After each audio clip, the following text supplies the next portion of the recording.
Hello and welcome to day 45 of revising UPSC previous year questions. And in this video, I will cover GS3 of the year 2019.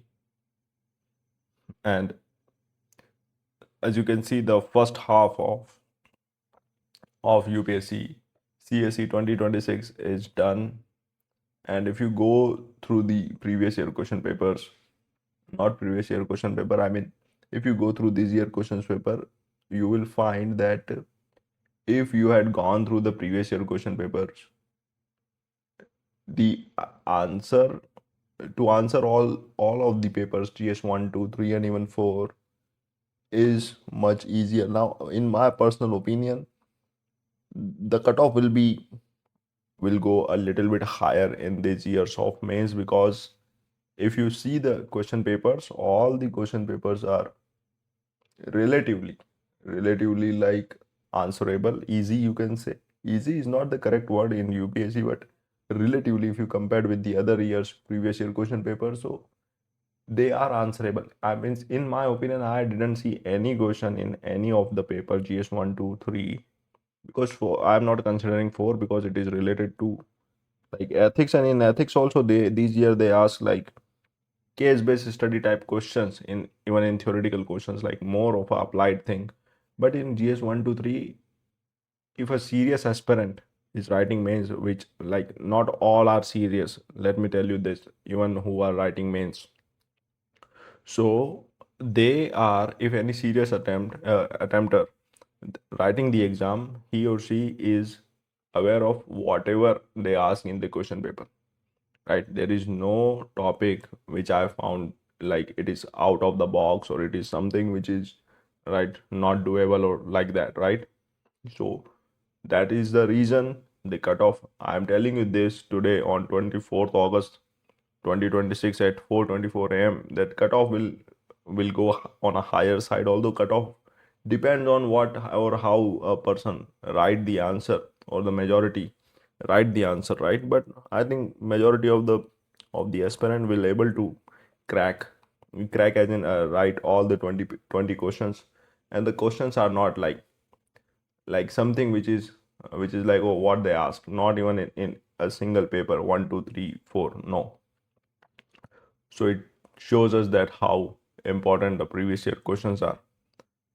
In GS3, they ask questions related to whatever they asked in the previous years, and GS2 especially, if you go through the previous year of last 5 to 7 years, you will be able to answer all the questions of GS2. Same goes with GS1 as well. So anyway, we will start our exercise for today, and we will start with question number 1 of GS3 2019. Let's get started. Question 1. Enumerate the indirect taxes which have been subsumed in the goods and services tax GST in India. Also comment on the revenue implications of the GST introduced in India since July 2017. The 101st Constitutional Amendment Act 2016 rolled out of the Goods and Services Tax GST in July 2017, dismantling India's fragmented indirect tax regime under the principle of one nation, one tax, one market. GST subsumption and revenue framework, those taxes subsumed and revenue implications. Subsumed indirect taxes, central levies, central excise duty, additional excise duty, service tax, countervailing duty, CVD, and special additional duty of customs. State levies, the state VAT, sales tax, central sales tax, purchase tax, luxury tax, entry tax.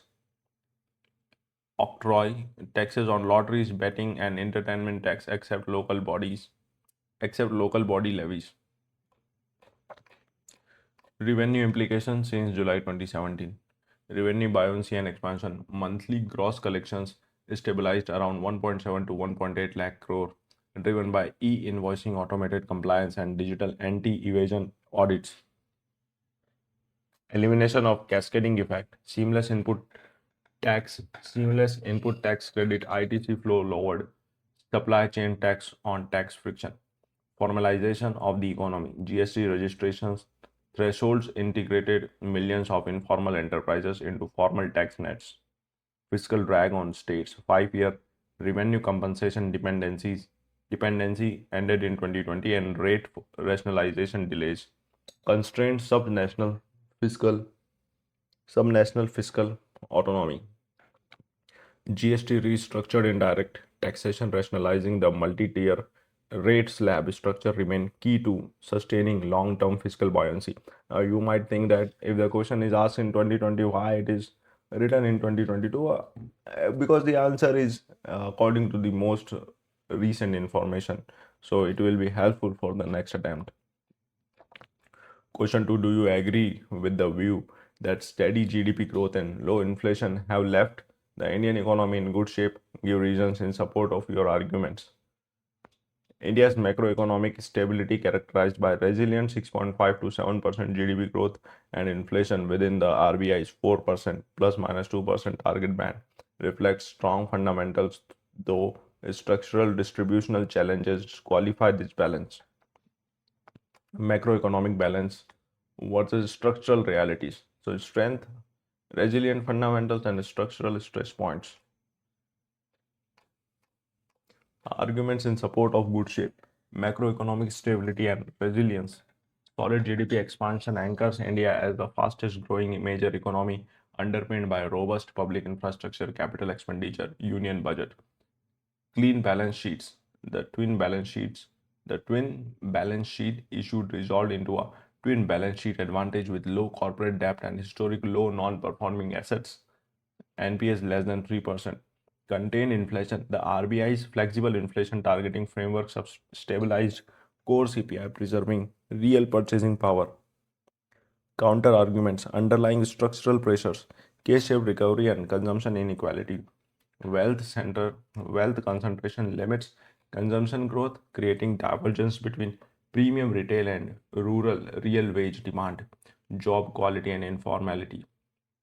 High workforce dependencies on agriculture and informal sectors persist with subdued female labor force participation, lagging private capital investment, elevated public capex has not fully crowded in broad based private corporate investment. Sustaining this macroeconomic stability requires transforming growth into high productivity manufacturing jobs and boosting rural incomes to achieve Viksit Bharat.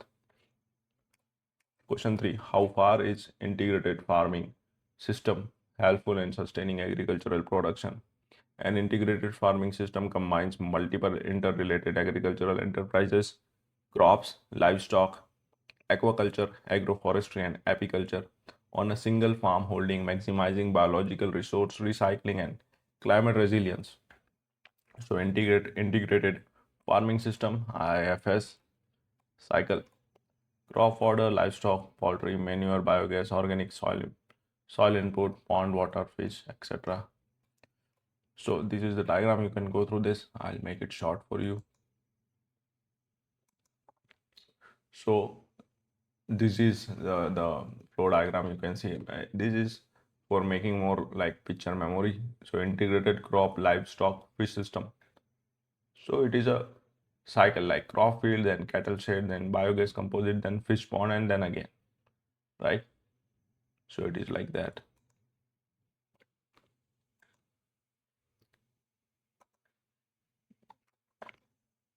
You can go through this, and then role in sustaining agricultural production. Closed loop nutrient cycle. Crop residues serve as animal feed while livestock manure and biogas slurry enrich soil organic carbon, cutting chemical fertilizers outlays by 30-40%. Climate and economic resilience. Diversified production streams, dairy, fishery, horticulture buffer farmers against crop failure from erratic monsoon patterns on or market price crashes, year-round yield and cash flow.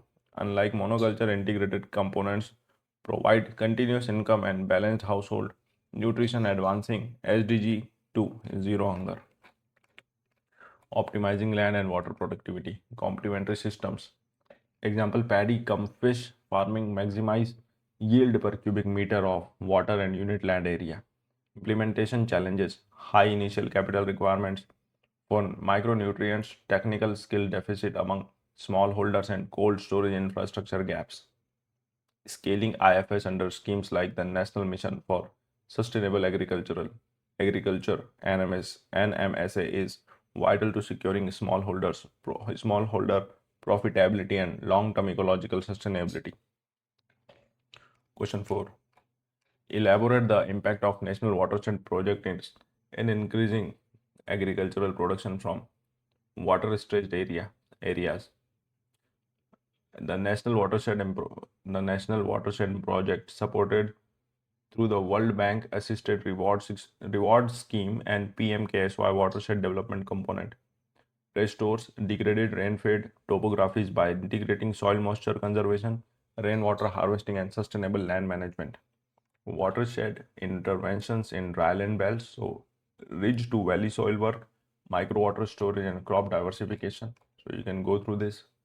Impact on agricultural production, in situ soil and moisture conservation, engineering intervention, contour trenching, check dams, gully plugs, reduce surface runoff, preventing topsoil erosion and enhancing soil organic carbon, groundwater table rejuvenation, decentralized water harvesting structures, recharge local shallow aquifers, providing supplementary protective irrigation during dry spells, CGWB data.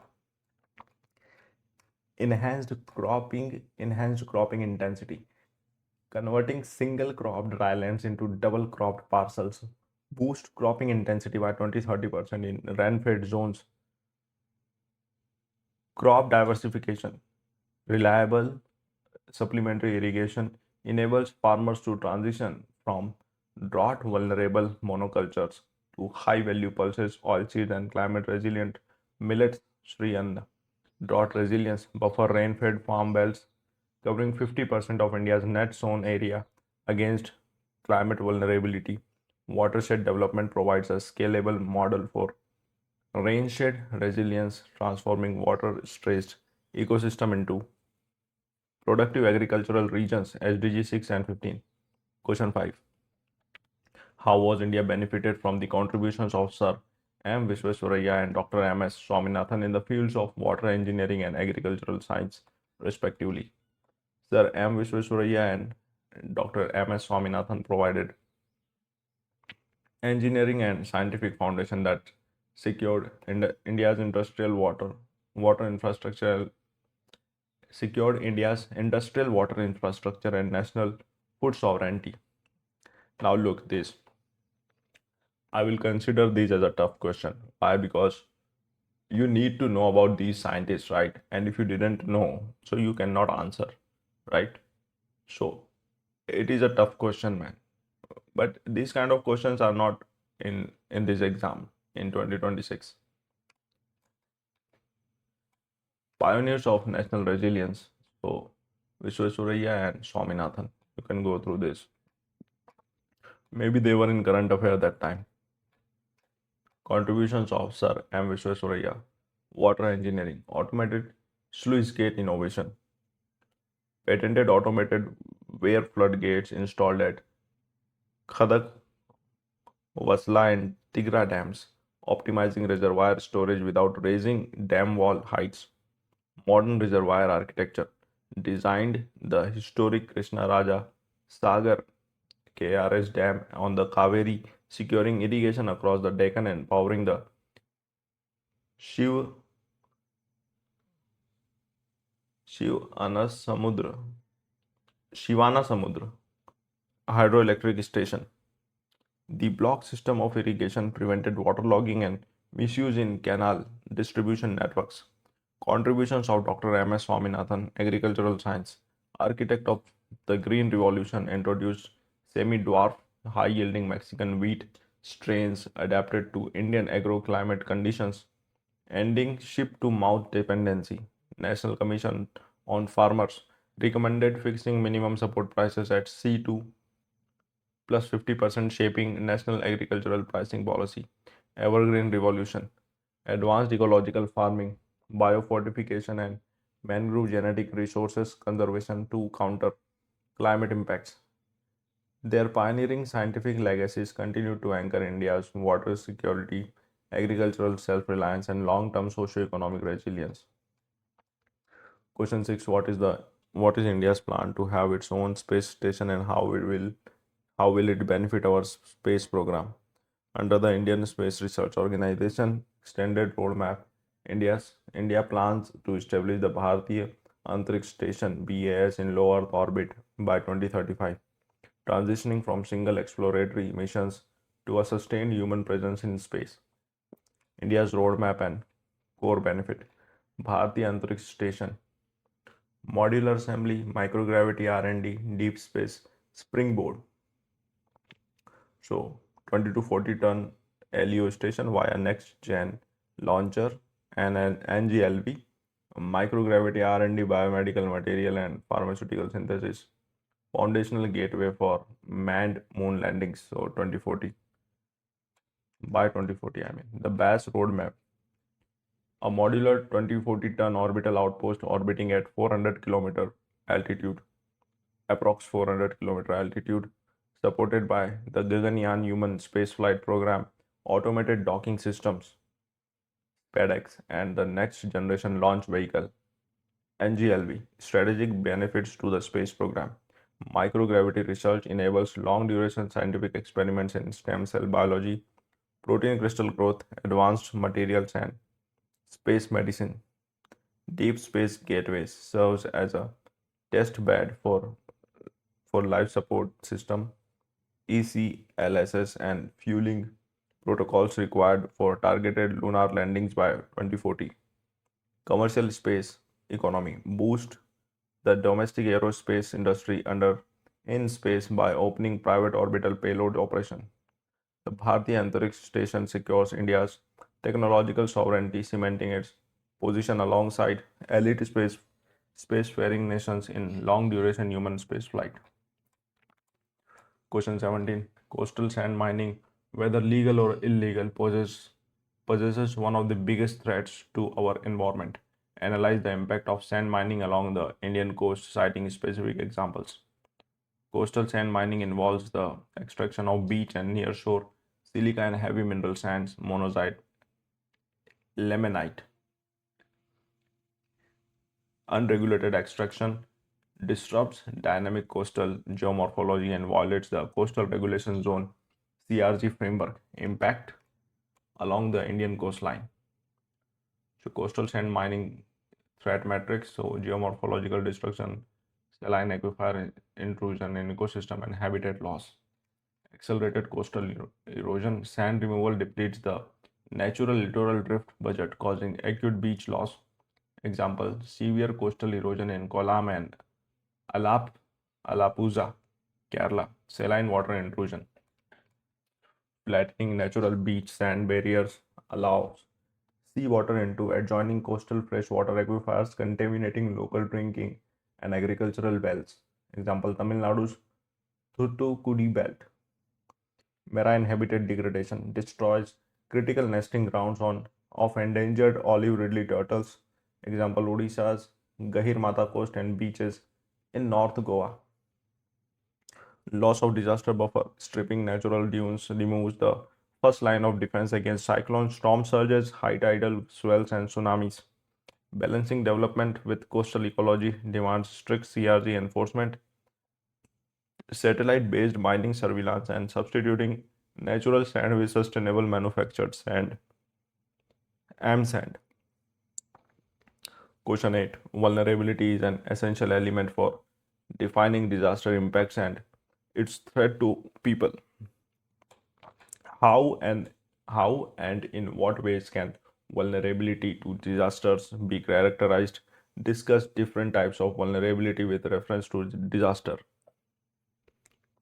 In disaster management, risk is defined as the interaction of hazard, exposure, and vulnerability. Risk equal to hazard multiplied by exposure and multiplied by vulnerability. So it's a product of all this. So vulnerability reflects the socio-economic, physical, and environmental susceptibility of a community to withstand, cope with, and recover from disaster impacts. Characterization and types of vulnerability. Disaster vulnerability spectrum. Physical vulnerability, socio-economic, environmental, and ecology. So you can go through this. It is written here. Physical vulnerability, weak built environments, inadequate housing, kacha housing, cyclone path, and unplanned settlements, long seismic zones or river floodplains, example Yamuna floodplains. Social vulnerability, marginalized groups, the elderly, children, person with disability, and women who face systemic mobility and information barriers ex- during evacuation. Economic vulnerability, low income families and informal laborers who lack savings, insurance covers, or diversified livelihood safety nets, example smallholder debt post drought. Environmental geographical vulnerabilities, fragile terrain, deforested mountain slopes prone to flash floods, example Chamoli disaster, or degraded coastal mangroves exposed to cyclones. Mitigating disaster risk requires moving beyond hazard forecasting to reducing structural vulnerabilities through social protection, building codes, and community resilience under the Sendai framework. The banning of Jamaat-e-Islami in Jammu and Kashmir brought into focus the role of overground workers in assisting terrorist organizations. Examine the role played by OGWs in assisting terrorist organizations in insurgency affected areas. Discuss measures to neutralize influence of OGWs. Look, the question asked in this question means on this theme, they ask the same question in 2026. Not exactly the same, the theme is same. Okay, so that is why that is what I tell you, that I told you earlier in this video as well, that pre-YQs are important, man. There is no replacement of it. So, but the problem is with the attitude of the aspirants. What they think that the question will not repeat. Why we grind through the previous year questions? Because the question will not gonna repeat. That is absolute bullshit. By the way, let me tell you, in 2024, if you see the essays of the year 2024, you will find that the topic of essay they asked, they are from the codes of ethics. The question they asked in ethics. So I think one of the essay they asked the same as it is question in the year, I think 2017 or somewhere, in ethics, right? So that is why. So whenever you are preparing for essays, so do not neglect the quotes they asked in GS4. Okay, and if you watch this video till now, you will know this secret. Otherwise, it's fine, the competition will be less. Okay, anyway, get back to this question. Overground workers, OGWs, are the non-combatant logistical backbone of insurgent networks operating within legitimate society. They sustain violent militancy without directly handling weapons during active skirmishes. Role played by OGWs and neutralization strategy. Dismantling the OGW support grid. Submersive roles of OGW's neutralization strategy. Safe havens, Reiki and intelligence logistics, multi-agency financial choking, NIA UAPA. So radicalization of social media narrative warfare, modern tech surveillance, and youth skilling. So key roles of OGWs in insurgent ecosystem. Logistics and safe havens, arranging food, covert hideouts, transport, and secure cross-border communication devices for active militant cadres. Reconnaissance of reconnaissance of reconnaissance and target identification, gathering real-time intelligence on security forces, convoy movements, patrol routes, and local checkpoints. Radicalization and recruitment, weaponizing socio-religious platform to propagate extremist propaganda and recruit impressionable youth. Financial conduits, managing illicit hawala channels, counterfeit currency distribution, and organizing stone pelting networks. Measures to neutralize OGW's influence, targeted legal action, strict application of the Unlawful Activities Prevention Act, UAPA, and property attachments by the National Investigation Agency NIA and State Investigation Agencies SIA. Financial choking, monitoring unauthorized bank conduits, shell NGOs, and cross border digital financial trails. Cyber intelligence and counter narratives. Deploying social media monitoring to counter digital disinformation. Civic engagement, expanding youth centric skill programs, example PMKVY project Himayat to prevent economic alienation. Neutralizing OGWs cuts the structural lifeline of insurgency, paving the way for durable peace and constitutional integration. Question 10. What is Cyberdome? What is Cyberdome project? Explain how it can be useful in controlling internet crimes in India. Now this is an important theme, okay, regarding because internet is like is an everyday subject, right? So not if they didn't ask this year, maybe next year. So important theme. The Cyberdome project is a public-private partnership PPP cybersecurity initiative launched by the Kerala Police. It acts as a specialized high-tech center of excellence for digital policing, cyber threat intelligence, and predictive cybercrime monitoring. Its structure and role of Cyberdome in controlling cybercrime. Cyberdome operational model. So public-private collaboration, predictive intelligence. I mean, there is a gap between these two. So I will denote it by hyphen. Okay, hyphen and here also. So ethical hackers, tech giants, and law enforcement. Here also I will put.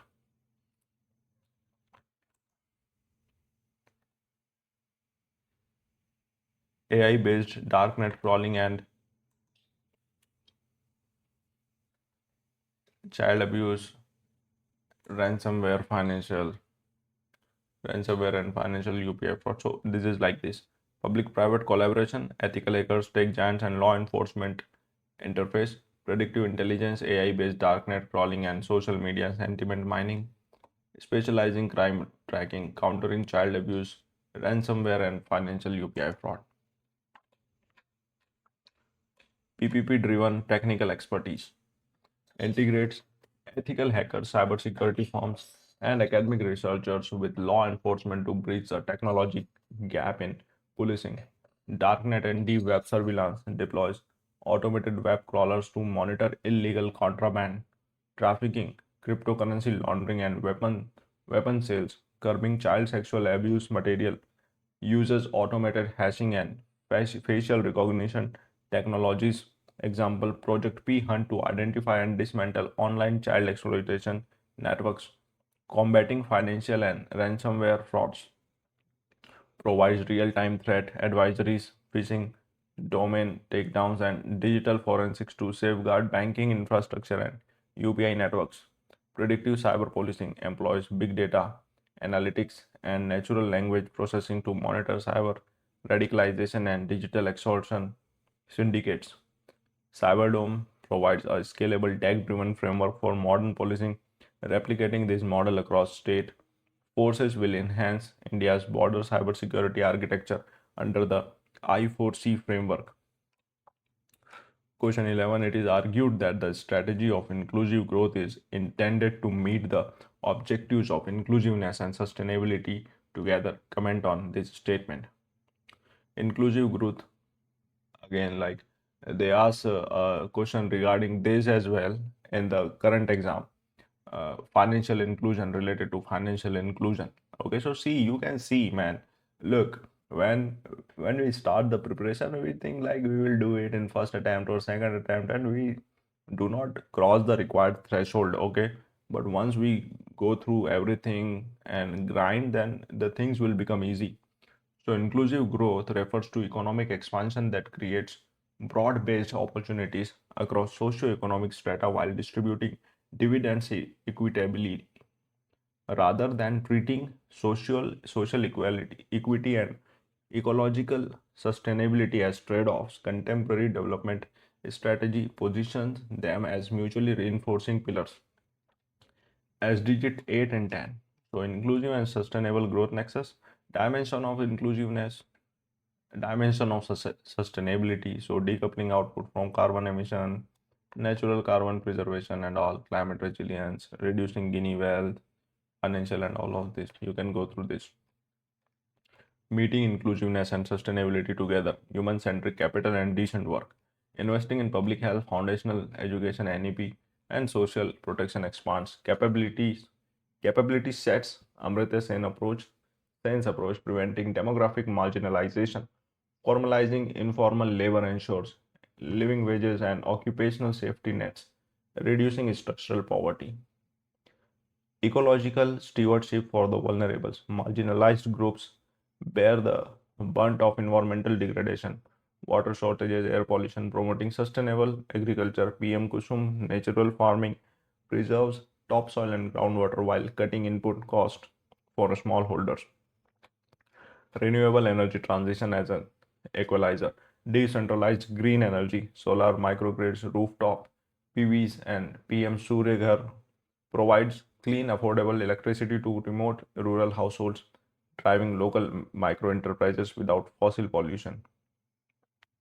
Sustainable urbanization and transit, investing in affordable electric mass transit, metros, e-buses reduces urban congestion while democratizing spatial mobility for lower income commuters. Key structural caveats. If inclusive policies relies heavily on fiscal fossil fuels, subsidies or resource depletion monoculture, example unchecked power subsidies for tube wells, short-term inclusion directly undermines ecological longevity. Harmonizing inclusive growth, harmonizing inclusiveness with ecological sustainability ensures intergenerational justice, transforming growth from resource depleting expansion into resilient shared prosperity. Question 12. The public expenditure management is a challenge to the government of India in context of budget making during the post-liberalization period. Clarify it. Okay, so it is related to like historic economy, right? And in this exam in 2026 also, they ask a question related to this. Like the theme is same. Even now, I'm thinking that why I didn't perform this exercise when I wrote mains. Maybe things would be different. Anyway, let's get back to the question. Post 1991 economic liberalization dismantled the command economy, forcing a structural recalibration of public expenditure management. Budget making transitioned from state directed allocation to balancing fiscal consolidation under the FRBM Act 2003 with capital creation and targeted social welfare.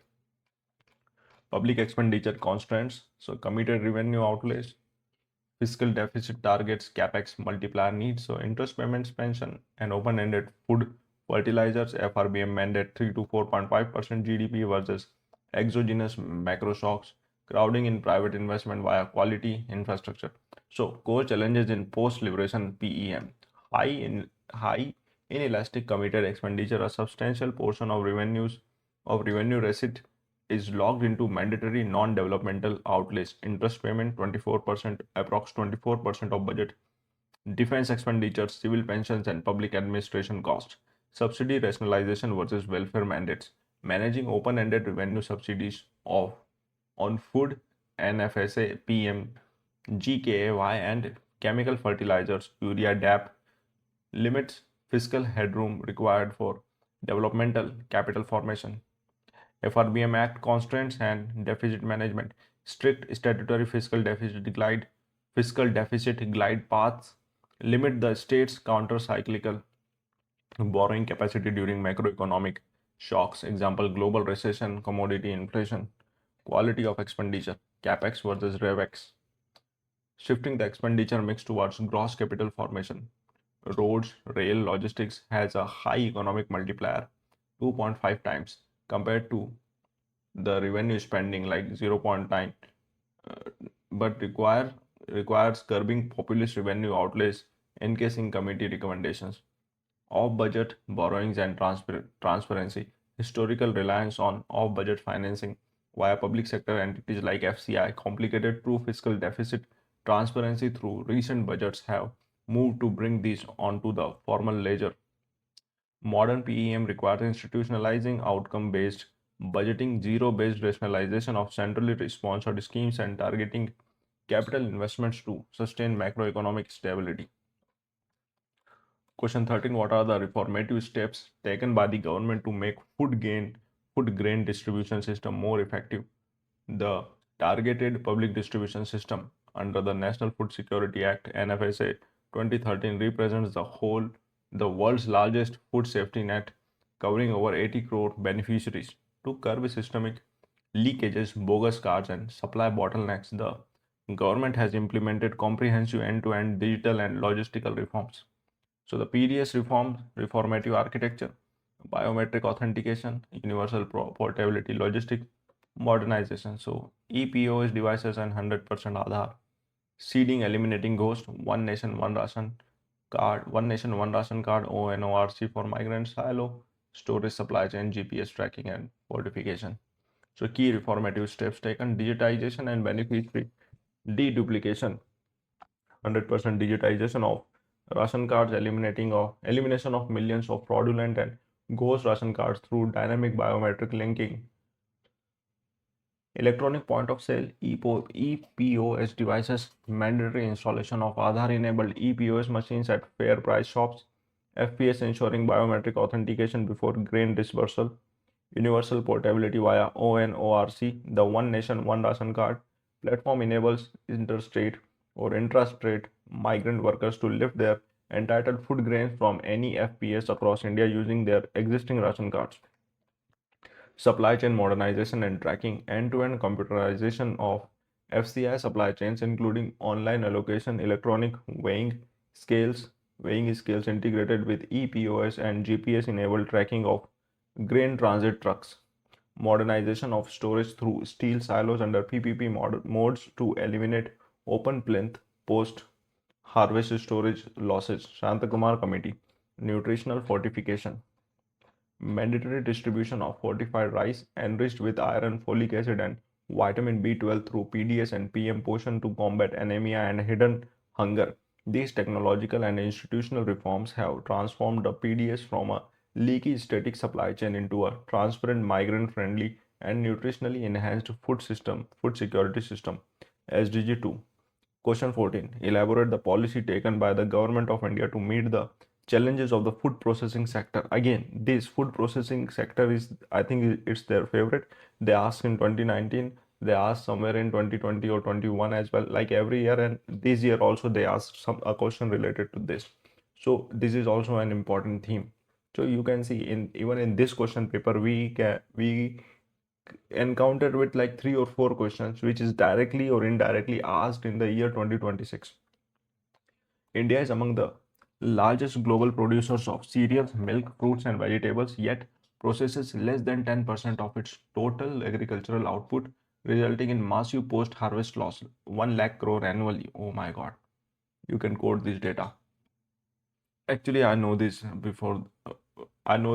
prior to reading this question. The government has enacted integrated policy frameworks to modernize infrastructure, enhance value addition, and boost exports. Food processing policy interventions, integrated mega infrastructure, micro enterprise support, export production scale. So it is like this. Pradhan Mantri Kisan Yojana, Mega Food Park, Sampada, this Yojana, Sampada Yojana. Okay, let me put a dash or hyphen.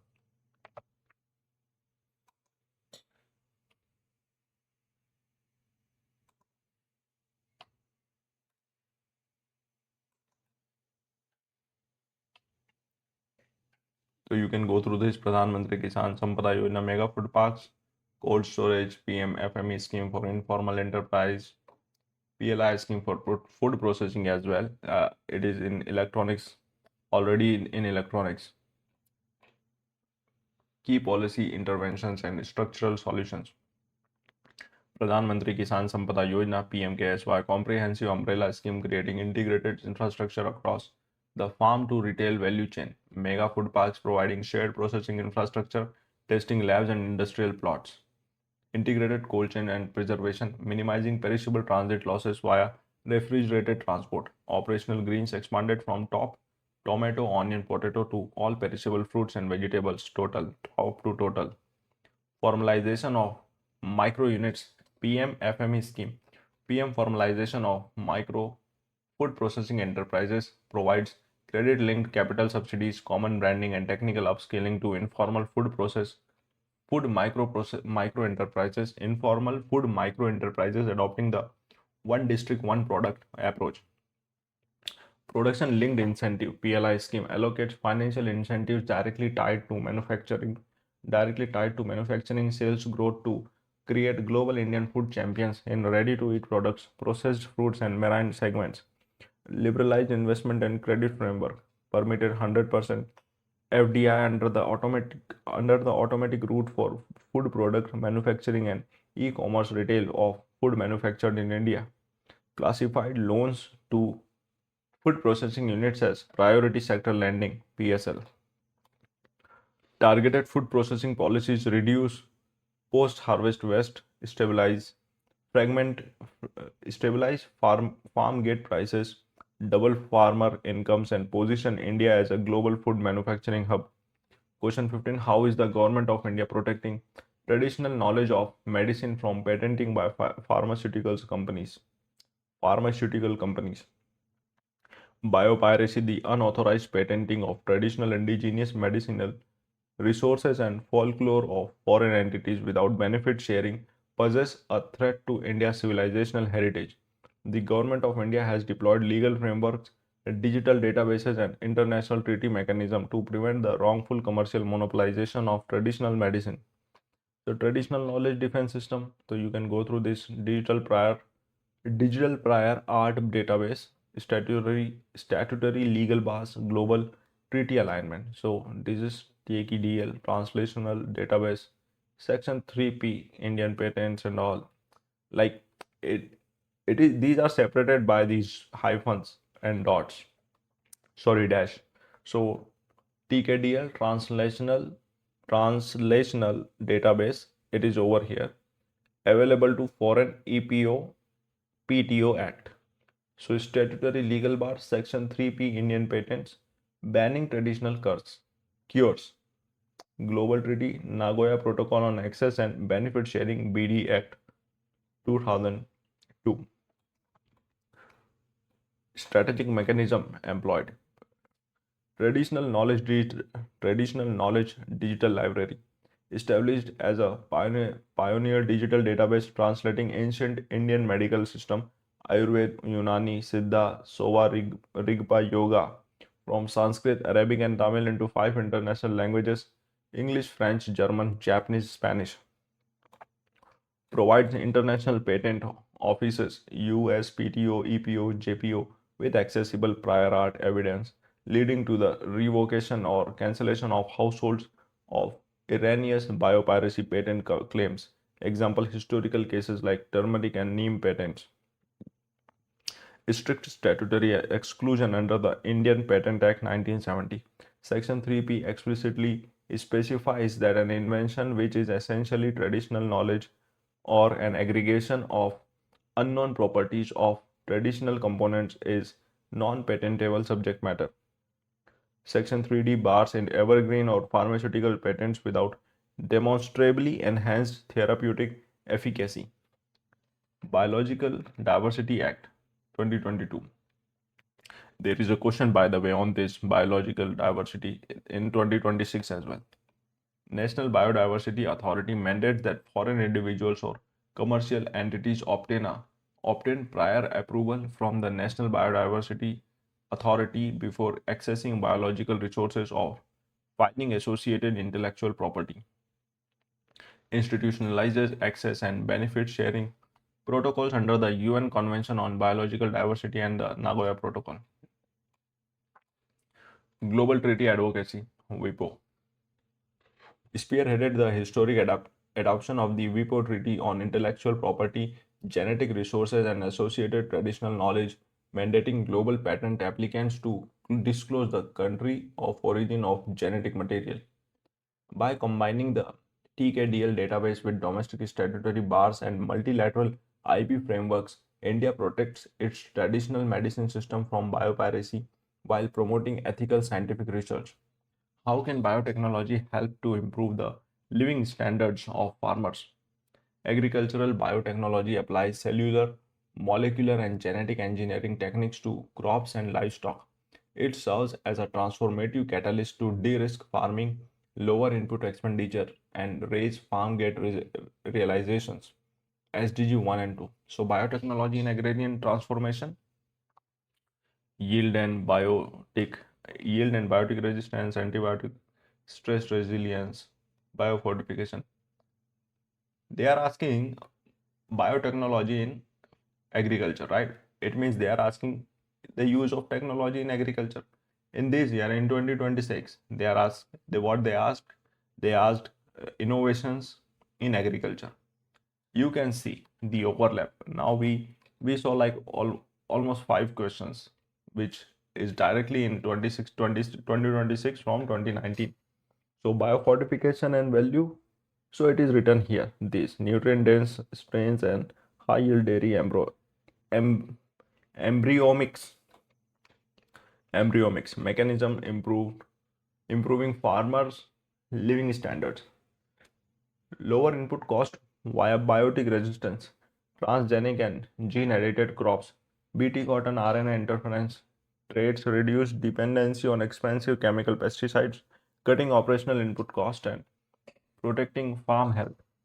Climate resilience and risk management, risk mitigation, marker assisted selection MAS and CRISPR gene editing develop climate smart strain tolerant to drought, submergence, and salinity. Scuba rice sub 1A, preventing catastrophic crop failures. Premium price realization through biofortification, biofortified crops, zinc, iron rich rice, high protein maize developed by ICAR command premium market prices while addressing household nutritional deficit hunger, hidden hunger. Biofertilizers and biopesticides. So microbial inoculants, rhizobium, azotobacter, and mycorrhizal biotechnology enhance soil organic carbon and nutrient use efficiency, reducing chemical fertilizer bills. Livestock and animal husbandry upgrades. Sexed semen technology and embryo transfer techniques increase female calf ratios and milk yields, providing year-round secondary income. Post-harvest shelf life extension, delayed ripening traits reduce perishability losses during transit, strengthening farmers' bargaining leverage against distressed sales. Deploying biotechnology with transparent biosafety protocols and affordable public sector delivery transforms Indian agriculture into a profitable, climate resilient enterprise. Question 17. Define the concept of carrying capacity of an ecosystem as relevant to an environment. Explain how understanding this concept is vital while planning for sustainable development of a region. In ecological economics, carrying capacity is defined as the maximum population size and level of socio-economic human activity that an ecosystem can sustainably support indefinitely without causing irreversible environmental degradation or resource exhaustion. Carrying capacity dual framework, so supportive capacity, biophysical, assimilative capacity, and it is written here. Maximum pollution, waste absorption rate without breaching ambient health threshold.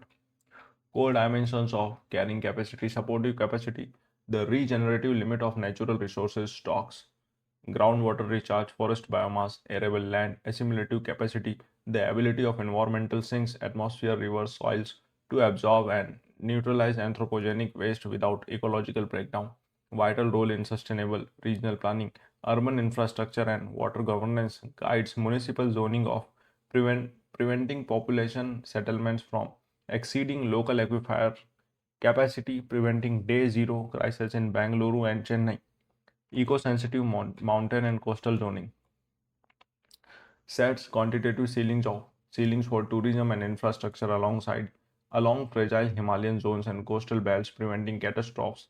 Example: Joshimath land subsidence, industrial sitting and airshed management establishes cumulative industrial emission caps based on regional airshed assimilative limits rather than clearing projects in isolation, NCAP framework. Disaster mitigation and land use allocation prevents encroaching on floodplains and natural wetlands, preserving ecological buffers against extreme climatic shocks, SDG 11 and 15. Integrated carrying capacity assessment into regional development plans ensures economic expansion remain within planetary boundaries, safeguarding intergenerational ecological equity. Question 18. Disaster preparedness is the first step in any disaster management process. Explain how hazard zonation mapping will help disaster mitigation in the case of landslides. Landslide hazard zonation LHZ mapping is the scientific classification and spatial demarcation of land masses into distinct zones based on degrees of slope instability, risk very high, moderate, low risk, utilizing GIS, remote sensing, and geotechnical parameters. Landslide hazard zonation application. Risk informed land zoning, targeted slope stabilization, early warning evacuation, early warning and evacuation. Low LHZ mapping facilitates landslides mitigation. Risk informed land use planning enables town planning authorities to restrict heavy commercial real estate, multi-story resort, and heavy infrastructure on steep high hazard slopes. Optimized infrastructure alignment guides highway engineers, example Char Dham Himalayan rail links, to align roads along stable ridges, avoiding fault lines and active thrust zones. Targeted structural engineering identifies unstable slope for targeted structural engineering interventions, installing flexible gabion, retaining walls, horizontal hillside, drainage pipes, and slope anchor bolting. Bioengineering and afforestation prioritizes high risk barren zones for root binding, vegetative afforestation, vetiver, grass, deep rooted native flora to arrest soil shear failure. Early warning and targeted evacuation enables disaster management authorities to deploy real time acoustic emission and rainfall sensors in red zones, streamlining targeted evacuation during torrential monsoon burst. Key case in point: deploying the Geological Survey of India's national landslide susceptibility mapping across the Western Ghats, Wayanad, and the Himalayas provides baseline spatial intelligence to prevent mass casualties. LHG mapping shifts landslide management from reactive post-disaster rescue to proactive spatial risk mitigation, aligning with the National Disaster Management Authority guidelines and Sendai framework. Indian government has recently strengthened the anti-terrorism laws by amending the Unlawful Activities Prevention Act UAPA 1967 and the NIA Act. Analyze the changes in context of prevailing security environment while discussing the scope and reasons for opposing the UAPA by human rights organizations. The amendments of the Unlawful Activities Prevention Act UAPA 1967 and the National Investigation Agency NIA 2008 were enacted to strengthen India's counter-terrorism framework against evolving asymmetric cross-border and cyber-enabled security threats. So counter-terror legal architecture and human rights concern. So you can go through this context of prevailing security environment. Lone wolf and network terrorism. Traditional bans targeted organization, but terror operatives routinely dissolved and discontinued under new aliases, designating individuals as terrorists address this loophole. Cyber and cross-border threats. Empowering the NIA to investigate cyber terrorism, human trafficking, and offenses committed against Indian citizens' interests abroad addresses transnational terror linkages. Interstate operational efficiency, permitting the Director General of the NIA to sanction property attachments, removes interstate administrative delays. Scope and reasons for opportunity Scope and reasons for opposition by human rights group. Contested dimension in core human rights and legal concern. They ask a question on this as well, human rights in this year. Individual terrorist tag enables the executive to designate individuals without prior judicial determination, potentially harming personal reputation and liberty. Article 21. Stringent bail bar section 43D5 restricts bail if charges are prima facie true, leading to prolonged pre-trial incarceration before trial completion. Union of India versus K. A. Najib extended pre-charge custody, extends police custody and pre-charge sheet detention up to 180 days, contrasted with 90 days under regular criminal law. Potential for misuse. Concerns regarding the board, concerns regarding the broad definition of unlawful activity potentially being applied to stifle political dissent, journalists, and civil rights activists. Balancing national security imperatives with constitutional liberties requires expedited trials, trial timelines through dedicated special NIA courts and robust judicial review. Question 20. Cross-border movement of insurgents is only one of the several security challenges facing the policing of the border in Northeast India. Examine the various challenges currently emanating across the Indian-Myanmar border. Also discuss the steps to counter the challenges. The 1643-kilometer Indian-Myanmar border traverses four northeastern states: Arunachal, Nagaland, Manipur, Mizoram. Characterized by porous, unfenced mountainous terrain and cross-border ethnic ties, it presents multifaceted internal security challenges. So, uncovered Indo-Myanmar border security vectors, uncovered safe havens, golden triangle narcotics, and illicit arms and smuggling. So, key challenges emanating across the border: insurgent sanctuaries and cross-border ambushes. Outfits like NSCN factions, UNLF, and PLA exploit ungoverned border tracts. Sagaing and Chin region for tactical training camps and safe haven retreats. Transnational drug trafficking, proximity to the Golden Triangle fuels large-scale trafficking of high-grade heroin and synthetic methamphetamine, yaba tablets into the northeast. Methamphetamine, small arms smuggling, proliferation of illicit arms, trafficking syndicates feeding local ethnic insurgency, refugee influx and demographic strain. Post 2021 Myanmar military coup, ongoing civil war has triggered large scale refugee influxes into Mizoram and Manipur, straining local resources and exacerbating ethnic fault lines. Misuse of free movement regime FMR. The historical 16-kilometer visa free border mobility regime was frequently exploited by illicit networks for weapon catches and drug courier movements. Comprehensive counter steps. Strategic dimensions, operational policy intervention, so physical and smart border security, complete fencing of 1643-kilometer border alongside deployment of the comprehensive integrated border management system with thermal sensors, regulatory policy shift, suspension of the free movement regime and shifting to biometric verified passport via border crossing controls, force modernization, strengthening Assam rifles with night vision system, tactical UAVs and fortified border outposts. Regional intelligence synergy, intelligence coordination under the multi-agency center MSC and diplomatic border consultations with Myanmar authorities. So Northeast India border states and threats axis. So you can go through this.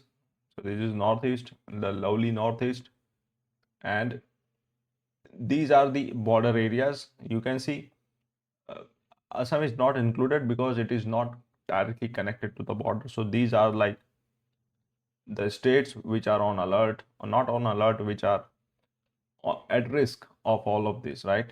So the golden triangle and all of this, right?